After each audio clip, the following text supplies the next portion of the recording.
हाय लोगोफोर, आंनि आरबि हार्ट चेनेलाव गासैखौबो बरायनाय थाबाय। नोंथांमोना आंनि आरबि हार्ट चेनेलखौ साबस्क्राइब खालामाखैबा खालामनानै ला आरो खाथिनि लाइकनखौ अन खालामनानै ला।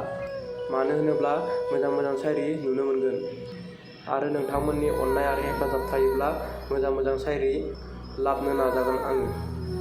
फै बिदिब्ला आंनि बे शायरिखौ खोनासंलांनोसै।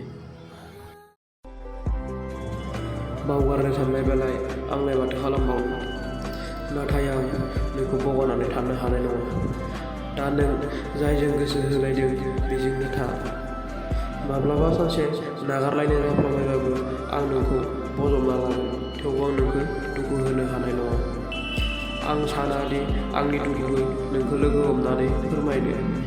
नोंनि सिगाङाव जेब्लायबो थाबाय थागोन आं मिनि खुसि, दुखुखौ आं आन्दोआव लाखोमानानै।